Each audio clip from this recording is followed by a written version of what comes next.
Numa, yay. Numa, yay. You do the worst Numa ever. I don't know. I don't remember what that guy looks like. That was a long time ago. Are we recording? We're recording on both. We are, in fact, ready to go. We're ready and raring to go. Here we go. And I will give us an intro in 5, 4, 3, 2, 1.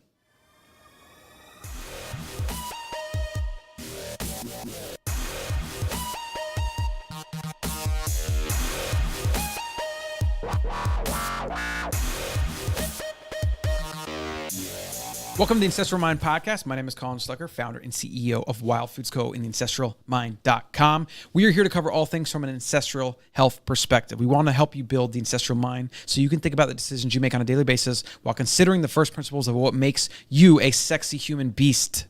Brent? Wow, you took a little bit too long to kind of go to me there. I'm a little offended. I was keeping you on your toes. You know what? You got to be careful who you offend and how you offend them these days. So don't offend me. I'll sue you. The more people you offend, the more character you develop. That's my motto. We are here I have a to lot of character. wake people up to the mismatch of our current environment so we can hopefully reverse the trend of our declining health, currently overtaking our species as we evolve into the next epoch of human evolution. My name is Colin Stuckert. I moved to Austin 4 years ago to start Wild Foods Co. As a past life as a CrossFit gym owner and juice bar owner, I've been a small business entrepreneur for the past about 12 or 13 years. In fact, now that I am saying that, and I'm not even close to where I want to be, I just realized that it's 12 to 13 years of pain and struggle and not as much upside as you'd think. But I'm working on it. And so anyone that is considering working for yourself, well, maybe just shoot me an email and I'll advise you against it. Or at least advise you against opening a franchise. The CrossFit gym was, an affiliate, and you had a lot of leeway in that. Yeah. I was talking about Energize. Yeah. Well, that's not what we're talking about today, though. Today, we're going to talk about relationships. We're going to talk about Sex 3.0, which is a fascinating book. It's a theory where it's even kind of a movement. It's something that I was introduced to a few years ago that I haven't seen really any progress on. Like, I don't think, the author and the people behind the movement are really doing it justice, because I really feel like this theory, or at least some version found inside this theory, is kind of the best way to explain where we are at today in our current relationships and where we could make changes to just live better in our modern world of marriage and divorce and monogamy and all this nonsense. And now even with Tinder and cheating and all the things that come with our modern technology-driven world. So we're going to get into that. Brent hasn't read the book. I've read the book a couple years ago, but we're going to go on the Wikipedia page and, I guess it's actually their website, sex3.0.org. And they have a really good... That's the worst website ever. I know, right? They have a really good breakdown of the book and some of the points. So we're going to just kind of go by this point by point. I'm going to share some of my ideas and thoughts about this because I've been thinking about this topic for a few years. Another really good book to read on this topic is Sex at Dawn. And Brent is going to just act as the beginner layperson, as he is on every show pretty much. Yep. And ask questions and hopefully not interrupt me too much. Well, the interruptions are going to come. I'll get yelled at for the interruptions. I think we even pulled one of those, you yelling at me as an audio clip for one of the last episodes. But it's good marketing. Yeah, it is. It is good. But I didn't even get a title on this episode, so I was looking forward to a new one. I guess everyman, layman will work, and I will ask as many questions as I can. Producer. I've had a lot of sex, though, so I think I'm not as beginner as you might think. This topic isn't really about sex, but that's what we're going to kind of explore. It's called sex. Okay, all right. It's Sex 3.0. I'll find out how it's not really about sex. It's good marketing either way. Mm-hmm. So what are some other things before we hop into the content? Brent, like, you haven't really introduced yourself, so why don't you go for that? And guys, I'm coming off a cold, not feeling too great, but because we want to get this content out to you and stay consistent, and because like in our first show or maybe the second show, we talked about how we can't talk about doing things, we have to just do things. Therefore, we're doing them today, even though I should probably be sleeping. Yeah, and you can tell Colin's a little bit cranky, so that might come out in the episode a little bit. That's okay. It's okay if he yells at you. Don't think about that too hard, or me. And just remember, I'm Brent Philbin. I'm kind of producing, co-hosting, whatever you want to call me, and my credentials aren't nearly as long or as applicable as Colin's. I played poker and I used Tinder a lot. So I don't anymore, but I did back in the day. You have probably more Tinder experience than I do. Yeah, I have. Yes, I had a whole Tinder formula, Colin. Like I had a real specific way. Addicts. Like I remember when you visited me in Texas the first time, and anytime we were driving somewhere, you're all swiping left to right, and I'm just like, what the fuck are you guys doing? This is like, it's just another form of our sickness. How'd that work out for me, Colin? We went to a movie, and I went on a date 2 hours before we went to that movie, and I don't remember. I was making out with a girl at the bar when you guys showed up. So I don't know. Tinder was working out really well for me at the time. I was only in town for 2 days. Well, I guess that's going to lead into the topic for today, which is basically about how our modern idea of relationships and monogamy is flawed. Now, on the Ancestral Mind, we love unpacking things like this. We love taking the dogmas of a modern world and saying, this is wrong because of this. This is how we are designed. This is how we evolved. This is how our ancestors live, et cetera, et cetera, et cetera. And marriage is an invention that they actually date back to about, let's see, I got an article here. 2350 BC is the first known date of marriage ceremony in Mesopotamia, which is one of the first civilizations that we have on record. And this, we'll get into how that happened, but a lot of what marriage was created for and after was a result of personal property and the ideas of that. Then there's some things like that came along with that, like paternity concern, where men couldn't know whose children were his. And when you had the idea of property, you had to pass property along. So it became very important for men to know who their children were. And that is like kind of fundamentally the basic reason why marriage became such a thing. And then obviously for religion, as you get into, you know, I guess, when was the Holy Wars? Like the 1300s, the Crusades? Crusades, you know, when religion was a big thing. The Catholic Church used marriage and ideas around it as just another form of control, right? And so even today in our modern world, our ideas of marriage are basically propped up by myths we tell each other, but also by probably billion-dollar industries at this point. Yeah. Like the divorce and getting married industries, you know how much money is around those things? Like, it's insane. Well, we got to create jobs somewhere, Colin, and you know, really high-paid wedding planners and all that is, I guess, part of the system. It blows my mind how much people will spend on a wedding. It's just another form of like external validation. They spend it for other people. They also spend it because they think more is going to make them happy, or some big glam wedding is going to do this or whatever. Like, and obviously that's a whole nother topic for another day. We can maybe unpack it a little bit. I got to burp. Hold on. It's coming. Okay, good. Let's just go over the Sex 3.0 wiki. Okay, we're going to follow this and kind of read and take turns going back and forth. Why don't you start with the beginning, the 1.0, 2.0, and 3.0 framework with the different eras of mankind and the way we define sex. Why don't you start with that? You see that? Oh no, he doesn't, because he's on our show notes. Worst ill-prepared producer podcaster of all time. Hold on, it's hold on, guys. Sex3.0.org. I mean, first of all, the link is in the show notes. Oh, was it? It's under the Wild Foods ad, which we haven't done yet. You need to get that in there. All right. While I'm pulling this up, Colin, do you know who the sponsor of this episode is? I could guess. You would probably be right. And the sponsor of this episode is Wild Foods. We have real foods, real ingredients, and we deliver it to you in real time. So if you're interested, go to wildfoods.co, where you can get 12% off just for being a listener of this podcast. Use the code AMPodcast12 to get 12% off that order. Tell them Brent sent you and that you like my voice. It's pretty good.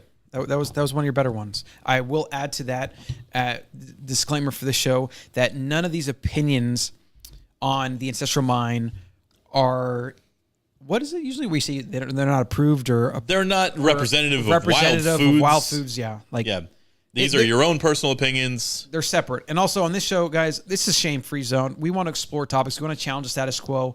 If something here offends you, then honestly, and I don't mean to be a jerk by saying this, you should take that as a sign that you probably need to open your mind a little bit. You need to grow. Take things that challenge you as a chance to level up and expand your awareness and become a more enlightened person.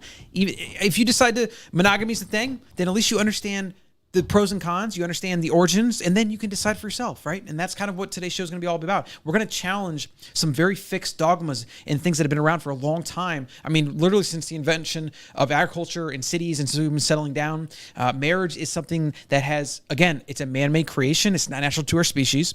And there's a lot of things to it. So we're going to cover that in the show, but keep that in mind. We're not here telling you marriage is bad or monogamy is bad, but we will tell you, and I will tell you, and I will firmly posit that marriage is unnatural to our species, at least long-term monogamy that is based on sexual exclusion. And again, we're going to get into that a little bit. So did you finally get to the wiki, Brad? I'm here. I'm on the Wikipedia page. I'm ready to go. I'm ready Please read the first few lines.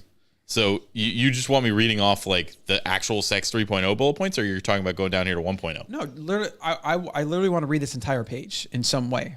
The bullet points part? No, start at the absolute beginning. Go down to the bullet points. All right. I'm gonna highlight where you leave off or where I leave off, etc., and we'll just take turns on different things. And then we're gonna talk about them. So I guess this page isn't that long. So yeah, we can say this stuff out loud. So this is under the heading of Sex 3.0. Sex 3.0 is an operating framework for sexual relationships that replaces the conventional model that we were all raised to believe in, but which is currently undergoing a cascading failure. There's multiple eras here. We've got 1.0, 2.0, and 3.0. 1.0 is all of human history up until 8000 BC. 2.0 is that 8000 BC until the modern day, and 3.0 is from this moment and day forward. It's a pure form theory. The core message is that the modern era we're born into, Sex 2.0 provides us with a framework, and Sex 3.0 provides us with the better framework. Well, you missed it. It provides us with a framework of relating to each other sexually that is toxic. Yes. And, like, I enjoy your announcer voice, but let's also try to read the damn thing as it is. Read the damn thing. So let's talk about what this is saying right now. So it's saying 1.0 is all of human history up to 8000 BC. Do you also know what happened around that time, Brent? No, I don't know specifically. It's about 10,000 years ago. It's the thing that basically changed everything. You should know this. Your 8 shows in the Ancestral Mind. This is like Ancestral 101. The invention of a technology, of a thing that changed our way of life and thus human nature ever since then.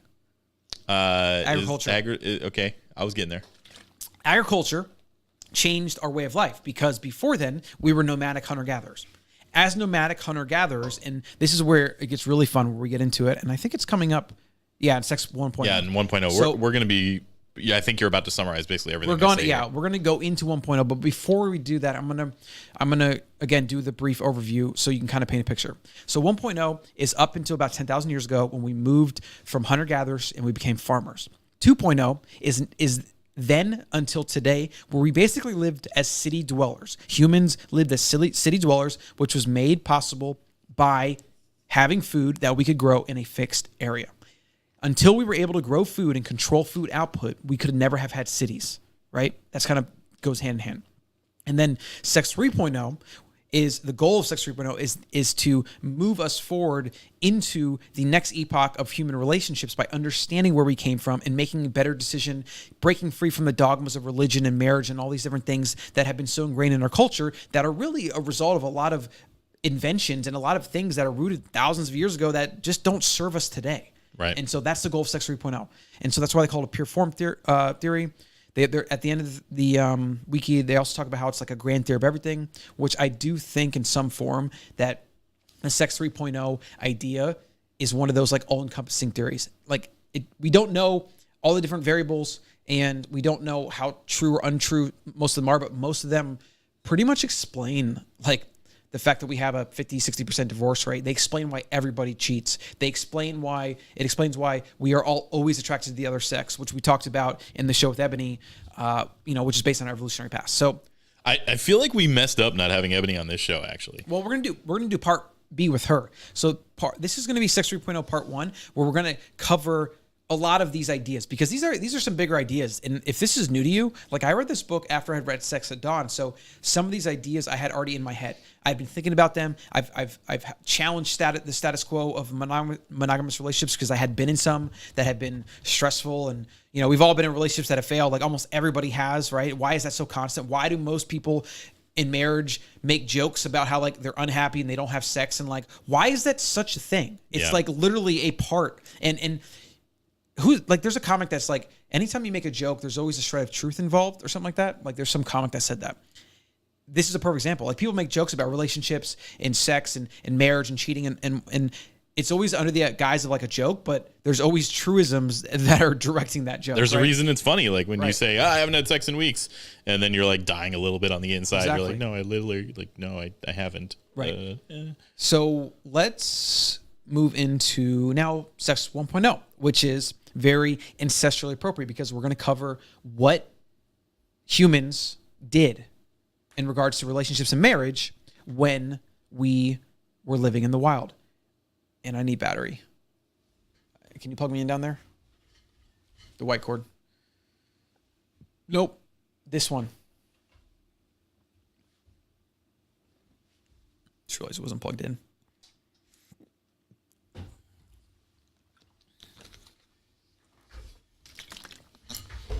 Okay, so we're back. So we're going to go one paragraph at a time and take turns. Jesus, Brent. What are you doing over there? Sorry, I got caught on the carpet. Okay. All right, Sex 1.0, duration, all of human history up until 8,000 BC. Why don't you kick us off with the first paragraph, Brent? All right, reading again from the sex3.0.org wiki. During the 1.0 era of humanity, neither animals nor edible fruit or vegetables were farmed. Like we were saying, human beings were hunted animals and gathered the fruit. Human beings hunted animals, gathered the fruit and the vegetables that they could find. This was a tribal existence, and they were a band of hunter-gatherers, was typically less than 100 people. This was a very nomadic existence. Tribes were always moving to wherever the food was, water or the shelter. During this era, human beings do not live in conventional towns or villages like we think of them today. There were no such things. The oldest countries in the world are approximately 6,000 years old. We're going to cut all that out. You're trying to be too announcery, but you missed like 5 sentences. I was trying to skip I feel like it's going to be boring if we just read the whole thing. No, but it's not. Like this shit is very condensed. This is like basically the whole book, and this information is really good. I read through this last night. Okay. So just try to read it almost as is. Like if you happen to like do a run-on sentence here and there or whatever, like it's not a big deal. But like you missed the one where it says commonly consisted between 30 and 50 people, including children. Like that's actually really important for this topic. So, and then just do one paragraph. I'm going to do the next one. Okay. All right, I'll start again. Do it just, 1.0. All right, during the 1.0 era of humanity, neither animals nor edible fruit or vegetables were farmed. Human beings hunted animals and gathered the fruit and vegetables they could find. This is a tribal existence. A band of hunter-gatherers was typically less than 100 people and commonly consisted of between 30 to 50 people in size, including children. This is a very nomadic form of existence. Tribes were always moving to wherever there was food, water, and shelter. And during this era, human beings did not live in conventional towns or villages, like we said, and there were no such things as countries. The oldest countries in the world were approximately 6,000 years old. So it's way before that. Yeah. So this is, as we talk about on the show, where we try to visualize, we try to spend a lot of time mentally to understand how did the human animal exist in its natural habitat. Now, Brent, what do you do if you're a zoologist or a biologist and you're going to study an animal species? What do you think you would do? Well, you would observe them and where they live. You would go to them, yes, right, into their natural habitat, and you would go observe them, right? And so modern day anthropologists, which tend to study humans, will go and find the closest representation we can to wild humans, which is modern day hunter-gatherers. Now, there's not many of these left. Like we actually just recently, I think a year ago, have pictures of a tribe somewhere in South America that we think has never been touched by man at all. They were actually trying to shoot arrows at the plane flying over. Like there's pictures of that. And so like if we could actually get in there and observe them, that would be a very close representation to how we probably lived in the wild. There's another island where I heard about that. The people decided to go visit it and they got murdered and they decided not to charge the indigenous tribes or anything like that because it's their fault. The people showed up there. They shouldn't have gone. Yeah. So we're trying to, again, spend time to understand what it's like for humans in the wild. And this band of humans, less than 100 people, I would even venture to say it's, like it says here, between 30 to 50 people, including children. It's a small band. You could move around often in search of food. You would move with the seasons. You would even follow big game around. Like you would basically migrate and follow a lot of the animals because the animals were your food. When it was cold, you would try to move to warmer climates, etc. What's really interesting about this time, and what we're going to talk about relating to marriage, is how I think he gets into a little bit about, he talks about property. That might be under property concern. Let's see. Yeah. It says they were egalitarian. Yeah. So during this period, human being, fuck that. Start that shit over. My God. Okay. Editor, delete that. During this period, human beings had no concept of property. Not only did people not own anything, they had no concept of property. In the sense, human beings were the same as the millions of other known species on the planet who also have no concept of property. Also, in a nomadic band, anything that was owned would have been carried around by its owner, which would slow them down and actually decrease their chances of survival and not increase it. The concept of property was not only not necessary for our survival during this era, it would have been counterproductive. Now let's just think about that and unpack that for a second. What they're saying is if you're a hunter-gatherer and you move around and you, like, if you set up camp, you might, like, you know, set up a lean-to or build something of sticks or whatever and have fires. But for the most part, you would be able to leave and move somewhere else in very quickly, right? This was also before we, like, domesticated horses and we could be like a cowboy, right? We literally had to carry everything. And if we had children, we had to carry them too a lot of times, right? So the more things you had in this type of society, the more of a burden it would have been. When we could make maybe sharp tools or arrows or whatever, we would literally carry those around with us everywhere we went. And so you have to think about this idea of property and just think about how we have property today. Like, imagine if everything you bought, you had to always, even just lug around in your car. Like, if everything you owned, you had to drive around, most people would have very little things. Yeah, right? I actually do. I made a point in life to reduce everything I owned to what fit in a car. And, you know, I'm kind of going away from that now because I'm buying some furniture, but I hate owning furniture. I only have it now because, like, we have a family. Austin is the worst. As much as I loved moving here and some great things, there are no furnished places in the entire city. Everything that's furnished is an Airbnb, and none of the Airbnb people will rent it to you for anything reasonable. That's probably the case in, like, every growing city, though. Like, whenever there's demand and it's expensive, like, those places go for like $4 to $5 grand a month. Right. Most other places I've lived, I've found a very, very reasonable furnished place. They didn't even exist here, so I had to settle and get some furniture, which sucks. Growing city. So this idea of property, and this is going to be very important for understanding a lot of things about our modern day life, about marriage, etc. But I want you to just visualize what it would be like if you had everywhere you went and you moved a lot. You know, you'd walk 13 to 14 miles a day on average in search of food. When you were maybe migrating to different areas to find different base camps and things like that with your group, everything would be on your back. Maybe you'd have an animal sling, and, you know, maybe we would have slings where you carry some water here and there, but, like, you would have to carry food, you would have to carry your weapons, anything that you had would come with you. It kind of changes your idea of property and what you'd want to own when you start thinking about that. Yep. So the next paragraph we got here is hunter-gatherer tribes were typically egalitarian and shared everything. So, Brent, do you understand the word egalitarian? What do you think about that?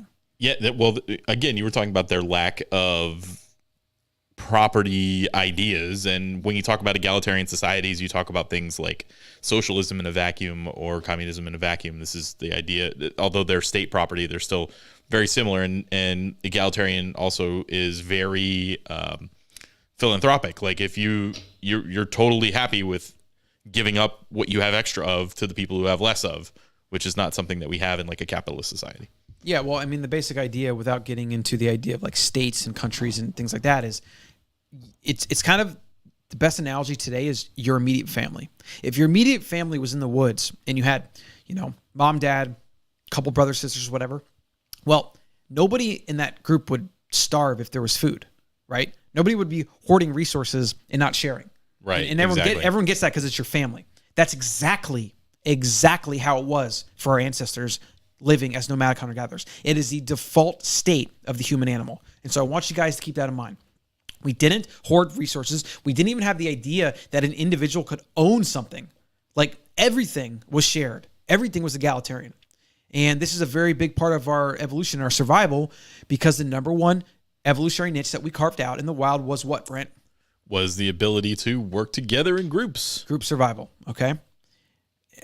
So moving on. After gathering hunting food, everybody ate regardless of their ability to hunt or gather.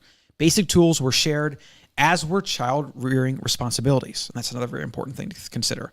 Back then, we didn't think in terms of, we would know that a mother could be the mother of a child because that child would come out of the mother's body, right? Yeah. But for a father, nobody knew who was the actual father. So what you see is like the men ended up being like all de facto parents / uncles, where everybody kind of cared for everybody, right? And it also, every time I hear the statement, it takes a village to raise a child, I think like, yeah, it does, because that is the most evolutionary appropriate. Yet today we literally try to raise kids with like a single mom at home or a single dad and a mom or whatever. And like, it's so backwards, it's absurd. So moving on. Broadly speaking, this is how we lived for almost all of human history until the agricultural revolution, which began around 8000 BC. And so that is what in the confines of Sex 3.0 is what he's defining as Sex 1.0. He's defining it as our most natural state of sex and how we would have had sex and how we wouldn't have had the idea of property, which also extended to partners. So there wasn't this idea of marriage or you're my husband or you're my wife and I own you and you can't sleep with other people or whatever, right? We don't actually know when those ideas actually started. There could have been ideas like that. Like there are some pair bonding things that are native to our species that we tend to do. Like there is an example of humans, and maybe you've noticed this personally, but it's like, it seems to be like 3 to 4 years is the amount of time where you can kind of be in a honeymoon stage with somebody, stay attracted to them, committed to them, and then kind of like, fall out of love or whatever, for lack of a better word. And if you think about how long it takes to kind of get a child to a safe age, between pregnancy and child rearing and having it grow up through the most dangerous times as an infant, it would make sense that, that would be the case, right? So whether or not that is an exact reason why we would be a little bit more monogamous or not, like that's still very uncertain. I think when you really understand these ideas, that is just kind of one of those convenient, what's the word? Like coincidences? Yeah, it's kind of a coincidence, right? Yeah. But we'll maybe unpack that later. So why don't you read the natural plane, Brent? Well, according to Sex 3.0 theory, during the 1.0 era, human sexuality operated on one dimension defined by the word natural, and the word natural simply meaning an agreement with nature. So human beings simply embraced their sexual nature and followed it. Again, in this sense, they were exactly like the millions of other known species on the planet who also simply followed their reproductive nature. I really want to unpack this because this is one of those examples of, and I think about this when it comes to nutrition. I think when it comes to just like exercise, everything that pertains to the human being, how we move, how we talk, how we think, how we interact, how we have sex. Like when we just think of ourselves as an animal and we would study ourselves as any zoologist or biologist would study any species, it seems like it's pretty easy to make some 1 + 1 = 2 statements, right? Mm-hmm. And this is a perfect example. Like, what does every other wild animal in nature do? Like when it comes to sex, like aside from various, other than the one time the monkeys engaged in prostitution, they mostly just have sex with whatever they want. Yeah. And obviously every species has different ways of doing that. Like some females eat their, eat the male after sex, things like that. Like there's a lot of different variables, but for the most part, sex isn't something that has all these things like marriage and property and religion and all these things around it the way humans have basically done. We've created these things for ourselves. We've created these restrictions and these rules and these unwritten laws because, again, marriage is a man-made invention. And in fact, even further down, monogamy is a man-made invention. And so what he's suggesting in the Sex 1.0 paradigm is that if a man and a woman in a nomadic hunter-gatherer tribe were sexually attracted to each other, they would probably just have sex, and that would be all there is to it. And then the next day, if that same man or that same woman were to have the same feelings with somebody else, and it happened, or it would like they were next to each other and they were attracted or whatever, they would probably have sex. And then on and on and on every day, etc. Do you see any issue with that illustration of what it was probably like? No, I mean, doesn't it make sense that that's probably makes perfect sense how it was? Yeah. Okay. Now we can get into Sex 2.0. So that's kind of the sex 1.0. We were nomadic hunter-gatherers. Let's just review real quick. We were nomadic hunter-gatherers. We didn't have a concept of property. We didn't have institutions like marriage and monogamy and these things of like, I own you, you don't sleep around, etc. Right? All the men in the tribe were pretty much like fathers and uncles or whatever, and all took a part in caring for children, right? Because again, group survival. It's also why our species, I think about this a lot, is like when you see a cute puppy, why does almost universally every human look at that thing and be like, ooh, that's cute, and want to like protect it? Because that is built into our DNA to feel that way towards babies. Oh, okay. I guess that makes sense. Because like if guys that had no vested interest, you'd think, in a baby, because like you don't know that that's your son, right, or your daughter, yet you still look at it and feel like an urge to like protect it and be like, oh, you're so cute, etc. Like having a drawn attachment to that. I mean, that's how it was. Like, because men never knew who their children were. So we all have to feel that way. And think about how many animals you think are cute until they get older. Yeah, and then they're not cute anymore. And they're annoying dogs. Yeah. Colin hates his dogs with a passion. No, I don't hate them. They're just annoying. Okay. All right. So Sex 2.0. Why don't you kick us off? Well, the shift to Sex 2.0 started around 8000 BC when the agricultural revolution began. Like we said earlier, humanity started to move away from the hunter-gatherer paradigm and started to become farmers, started to live a sedentary existence as opposed to nomadic. They stayed in one place, and started to live in small villages and towns. As a byproduct of this change, for the very first time, we invented the notion of property. As the invention of the notion of property predates historical written records, it's hard to ascertain with 100% certainty what the first property in human existence was. But it's thought that the first property was land, specifically fertile land that was good for farming, and rocky and barren land would have no value since it wasn't useful for survival. And once that change occurred, it became crucially important for men to start to treat women as sexual property. The origins of this need are explained by the creation of paternity concern. Okay, before we get into paternity concern, though, let's talk about what they're saying. Okay. So when we moved to become farmers, not only could we store things, especially things we would grow when you farm them, tend to store better than things like meat, for example, right? Like you could start growing wheat or grains or beans or legumes or things like that, and you could store them. So one, you'd have to protect your food, because that was always going to be something someone desired, right? And then actually where you grew that crops or whatever, or if you just think about a garden, like you usually have to fence it off because rabbits or other whatever animals will come and eat it, right? So we would start investing in things like fences. We would start defending our food against other animals or people, right? Because there's always someone that's going to want our food. It's a resource. And that's kind of the base of the resources we would have had to protect. Then we would probably build permanent structures like villages and towns.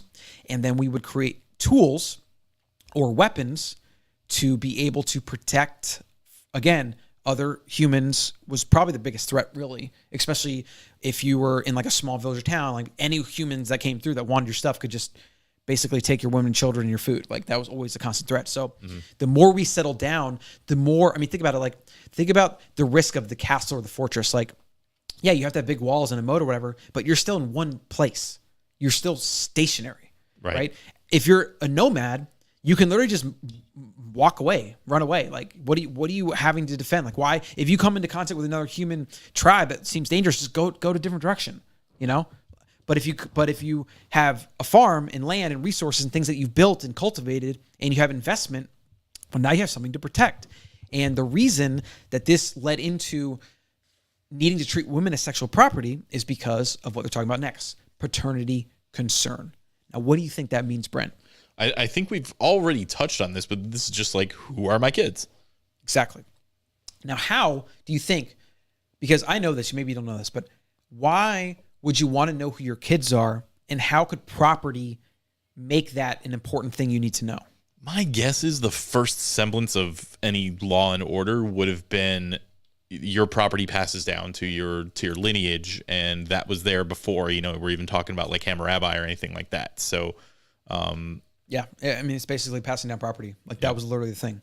And, then eventually down the timeline, you see why there was such a big concern over the heirs for the king, right? Things like that, like, and then lineage and all that stuff. And that's why the queen has to be a virgin and all this stuff. Yeah. And so paternity concern, though, was the base for paternity concern was I have these resources. Either I've acquired weapons, grains, lands, farms, houses, whatever, and I need to know that I'm passing them down to my sons or daughters. Now, why would we be concerned with that? Like, it's kind of weird because it's not really how Mother Nature programmed us, but it makes sense when you understand like evolution and why genes want to procreate. Like, you know, like, well, you thought about that? You trust your, I feel like it was part of trust and that kind of thing. Like, you trust your immediate family first. And as the tribes stopped moving and started being bigger, the parts that were becoming the pockets were the neighborhoods or the families or the tight-knit pieces.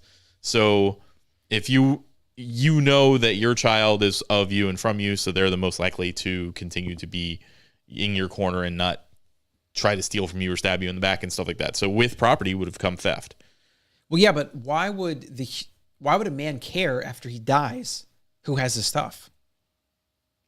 You know what? I don't know. I mean, I know I care. I hope that, I give it to somebody that I like. Well, yeah, I mean, it's like, it's one of those egotistical things that is kind of a secondary way that we've maintained reproduction in a weird way. Like, so we know that Mother Nature designed us to want to have sex a lot, right? So that we could increase the chances that we would have offspring that survive. But then once property was involved, now we have to make sure that those resources and the surviving we did and these things we built up, we have to make sure that they're going to perpetuate our lineage, our genes. Do I have to break your watch? Just checking our time there. I've lost my train of thought. Freaking smart watches. I forgot you could see me on the video. I was like, how do you even know I was checking my watch? Yeah, you're not being sneaky, so just stop. Okay, so back on point. What was the point? You made me lose it. We were discussing the egotistical nature of wanting to pass down the property to your own lineage. So Mother Nature wants us to procreate, right? But okay, let's break it down even more to the molecular level. Why is that the case? What is the thing that has to go on and on and on and on? The species. Yeah, but there are little tiny things that actually do it. Oh, is this the midichlorians? It's your genes. Oh, I mean, midichlorians, isn't that from Star Wars or something? Yeah. Retard. Okay. So genes are these things that live inside of us or like are us, and their entire goal is to keep surviving. And they use this as vessels. It's kind of pretty sneaky of them. They use this as vessels to keep them alive, keep them spreading, flourishing, etc. Just like any form of life tries to go on and grow and spread. It's pretty crazy when you think about it. Like, why is life like that? But it is. And so we are nothing but vessels for genes.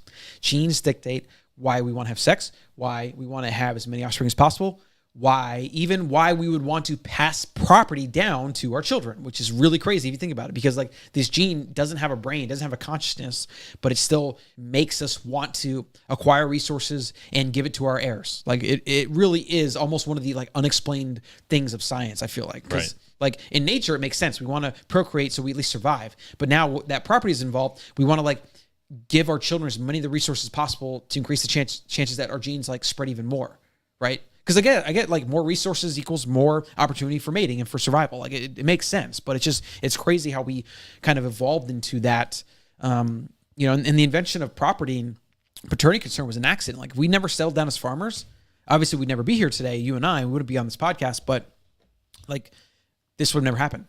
Yep. So let's see, paternity concern. So go ahead and kick us off the creation of paternity concern.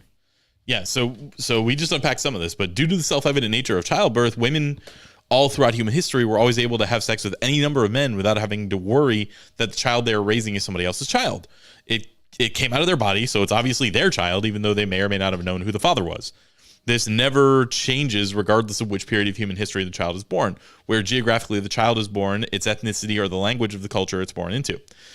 Men obviously don't have that luxury, which meant that men experience paternity concern. The worry that they are raising a child that might not be theirs, or they might be passing their own property down to someone else's bloodline and best ensuring the survival of somebody else's children and not their own. in Sex 1.0, this would not have been a significant issue with nobody having any concept of property to pass down to the children being raised collectively by the tribe anyway. But in Sex 2.0, where property became a key tool for the chances of survival for both you and your children and your children's children, establishing lines of heredity became of crucial importance for men. The combination of paternity concern when combined with the invention of property was the catalyst which moved human history from Sex 1.0 to Sex 2.0. Moves humanity from Sex 1.0. What did I say? You said history, I think. Oh. So he's basically saying that personal property screwed it all up. Yeah. Right. Damn capitalists. And it is pretty fascinating. Like, we just unpacked the genes a little bit and like why we want more property and passing it along down and all that. And so that makes sense. But I guess he hasn't really unpacked why women need to be treated as sexual property. Okay, so we're gonna get to that. That's the next one, is marriage. So I'll start on marriage. So the invention of marriage. A new system was required. A system of control needed to be invented to deal with this problem and to claim male paternity calm. A deal which allowed men to claim women as their sexual property. This system was called marriage. As the first marriages predate historical written record, they were most likely verbally bartered economic agreements between families that own land to allow them to merge resources and other land-owning families while best ensuring genetic lineage and determining paternity. As a side effect of this, related concepts like legitimacy and bastardy. I have never seen that written that way before. Bastardy, I guess? Bastardy? Basically Jon Snow syndrome. So if you're a bastard, but bastardy, yeah, were invented. So, and it's crazy because like when you watch Game of Thrones or whatever, like those are always a huge deal. Yeah, right? Marriage in Game of Thrones is very much like political and... Well, that's...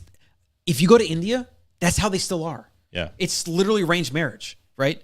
So, like, in fact, the United States and like Western culture, we basically invented the idea of marriage and love, which is a whole nother thing for like obviously another topic for another day, right? Like, but marriage, we're not talking about that without Ebony. Yeah, we'll do that in part 2 of the Sex 3.0 series. So, what are they saying here though? Like, they invented marriage so that we could basically restrict women, so that we can know who they had sex with. Why? Why would we want to restrict who women had sex with, Brent? Well, it was the first method of control. Like, yes. There was no 23andMe. There was no, it was the only, Maury only Povich control. Show. Like, you could not test. It was the only way you could know. So, and did you know this in our modern world? In fact, we should try to Google the numbers. I think it's like 1 in 10 kids are a product of cuckolding. That's cheating, basically? Yes. It means 1 in 10 kids grow up with what they think is their biological father, and it's not.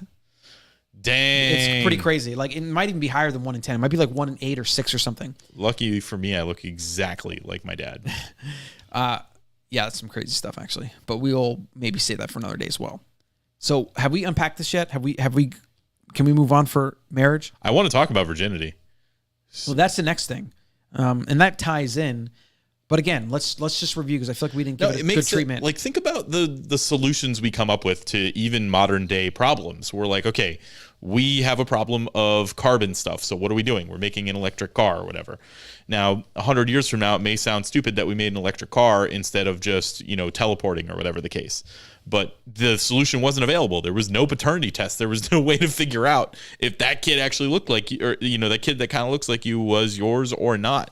So this is humans solving the problem in the best way that they could at the time.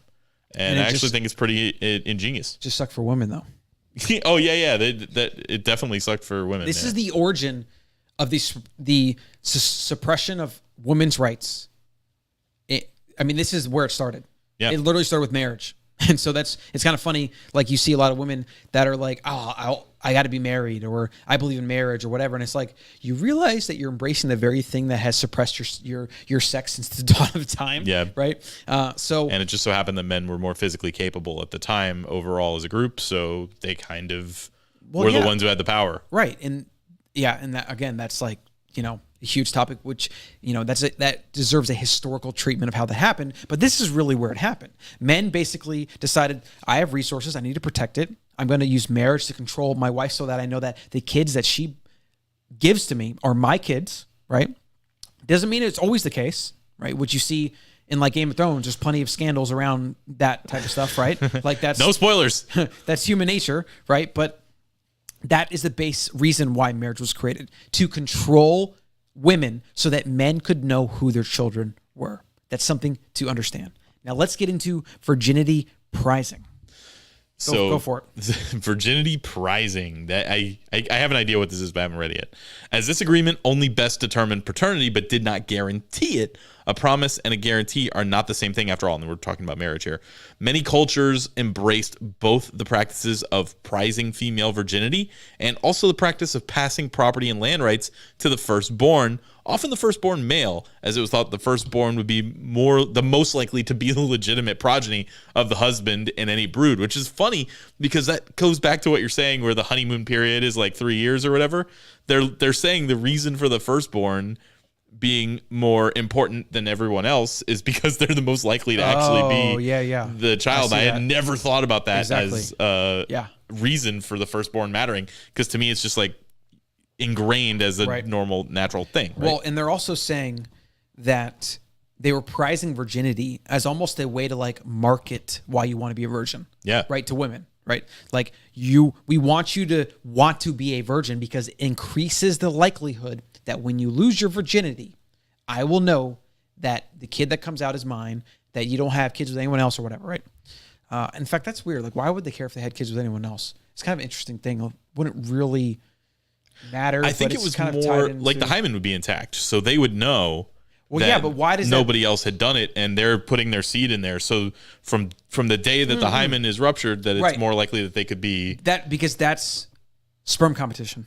Yeah, that's why, and that's a whole other thing, which gets really in the weeds as far as reproduction and whatnot.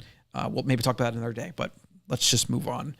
So we've covered invention of marriage, paternity concern, etc. Now the introduction of the normal plane.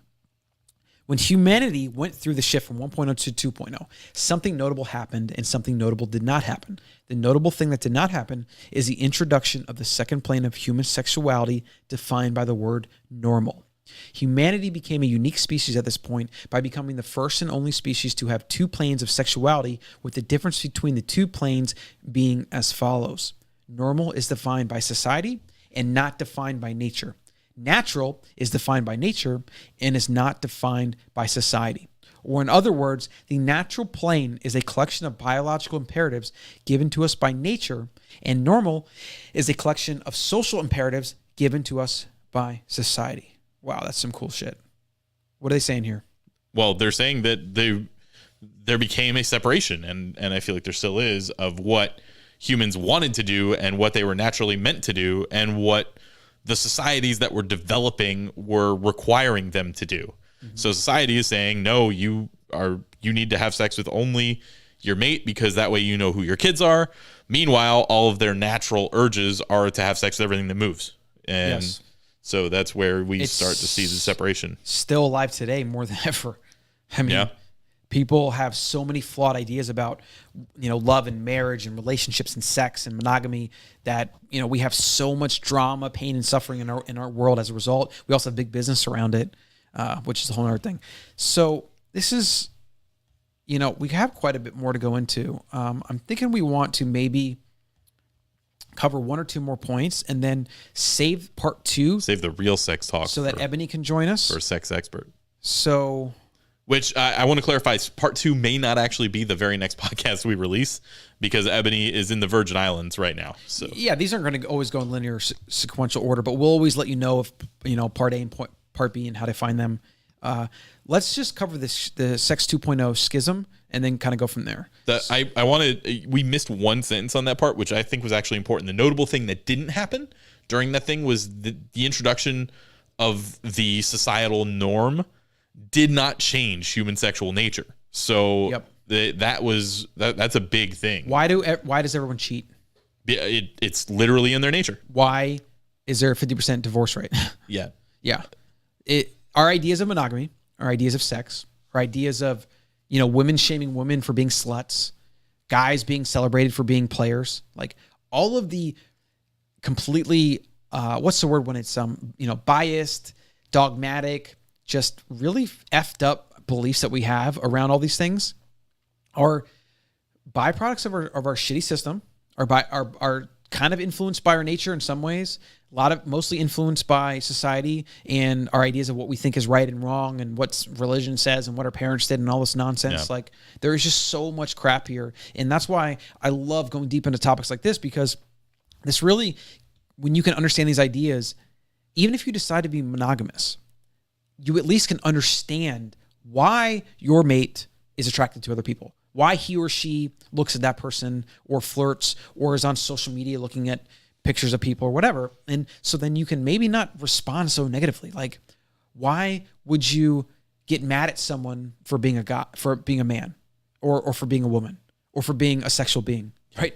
Like, these are all things that are natural to our species. And so our goal with the ancestral mind is to put ideas like this in your head so you can better understand who you are, why you do things, why people around you do things, and then just live better life as a result. Like, the more information you have, the better. So live your best life, in fact. Best life. Now, the schism, let's just do the schism. Let's do some final closing thoughts. And I mean, this is about as much as I can talk today. So we'll come back for part 2 and we'll have Ebony on as a guest. So Brent, take it away with Sex 2.0 Schism. All right. The Sex 2.0 Schism. Under 2.0, the planes of human sexuality operate at the same time. And the schism is referring to that, the natural and normal not jiving. So the schism meant that you can now have something that is normal, but at the same time is not natural. For example, marriage. Marriage is totally normal according to society, but it is not natural. Human beings are not sexually exclusive by nature for life, whereas marriage says you need to be.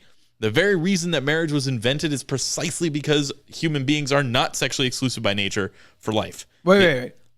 Let's do that. Let's do that sentence. Do that sentence one more time. Let's talk about it. The very reason that marriage was invented is precisely because human beings are not sexually exclusive by nature for life. Now, this is the shit that I love. This is shit. This is when we get to it, right? I almost want you to read again, but what he's saying is the reason we have to have marriage, the reason we have to have this invention to prevent women from sleeping with other men is because women, men, all of us want to sleep with other people. Like, again, it's like, think about that for a second. That's the reason that we have this idea of monogamy, and we have this idea of marriage, to try to best control and limit people from being the sexual beings that they are. Now, obviously, in a modern world, you don't want to have sex with everybody, because that's why we have all these STDs. And having 6 billion people on the planet, like, we run into problems if we're just aimlessly having Tinder sex all the time, right? Yeah. So there's definitely reasons why you don't want to just have sex with people. And obviously today, if you get pregnant, that's a huge financial thing. It's a huge life thing. So like, in our modern world, there are reasons why you would want to not get pregnant at certain times. There's reasons why you wouldn't want to have sex with people all the time. So again, we're not recommending you do these things, but what we are recommending is you understand them. You should understand your biology. You should understand why your genes, which have a mind of their own, try to get you to do things that are a lot of times not in your best interest. Like, when food's around, they try to get you to eat all the time, right? When hot people are around, they try to get you to have sex all the time, right? So these are all natural to our species. They're not necessarily normal. And we get into some of the reasons why that's a problem, like when we proceed with this and this schism between natural and normal. But again, like, we need to understand these things and understand our origins so we can make better decisions, and also just suffer less. People suffer from so much shame when they don't understand that the things that urge them are completely natural. Yeah. And that's what I want people to understand. Don't feel shame because you want to have sex with somebody. Like, understand it. Try not to act on it if you have reasons why you shouldn't act on it, but don't have shame around it. Yeah, don't avert your eyes. Think about like the kids who never say you're sorry. Go through the church school and they're like, "Don't you ever touch your wee or you're going to hell." Yeah, in fact, I want to do a show on some of the fucked up things that we did, and like some of the. I mean, really, our show on dogma should have been all about like the nonsense, like how doctors used to not wash their hands, how doctors used to. We didn't even know what germs were, and so a lot of women. They would literally go and mess with cadavers in the morgue and then go deliver babies without washing their hands. Yeah. And like, or how hard it was to get doctors to wash their hands, even when we found out how much the guy that found out was silenced by everybody and fired, basically. And it wasn't like 20 or 30 years later until Louis Pasteur, the pasteurization guy, finally like proved like, no, there's germs here. This is why we have to pasteurize, that they started washing their hands afterwards. Like, it was insane. Even though he did a test where he showed that if you wash hands, you cut the risk of, I forget the name of the disease. It's where women basically died. It was called like child bed death or something like that. But he was able to reduce it to like 10%, and they still ignored him because they just didn't want to wash their freaking hands. Yeah, even modern day, it was there was a company that could get the doctors to wash their hands. They tried fining them. They tried everything. The only way they actually got them to do it is if they found you not washing your hands, your name got blasted out to the entire company. And finally, the shame was what made people do it. Well, disease dropped. Even today, in a lot of hospitals, there are campaigns to get professionals to wash their hands more. Yeah. Because a lot of them don't, or they forget. It's still a big deal. All right, this is a good place to wrap up part 1 of the Sex 3.0. If you have any questions or comments on today's show, or if you want to get us to cover something or do something, anything, just send us an email to ancestralmind@gmail.com. You could tweet at Brent, I guess, right? Yeah, you could tweet to Brentity. You can leave us a voicemail. We have a voicemail set up in the show notes. You just pop in there, you leave us a voicemail. We'll play it on the show if you leave us one, probably. And then in part 2, we're going to have Ebony on, and we'll wrap up this idea of Sex 3.0. And I hope this show gets you thinking.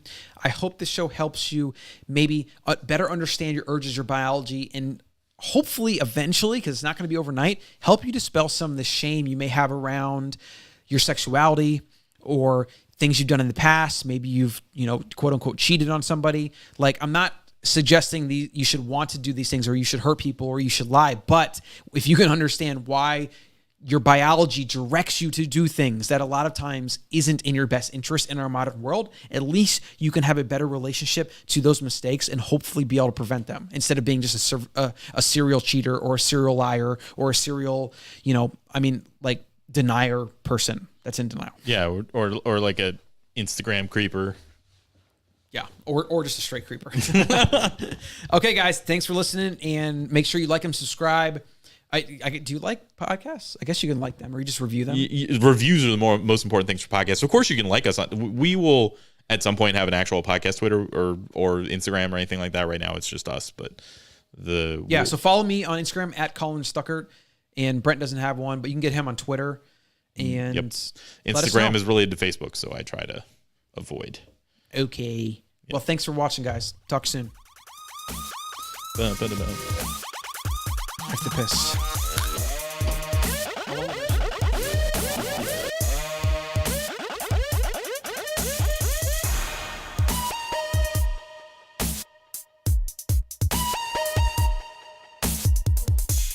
Colin's peeing. Like and subscribe, please.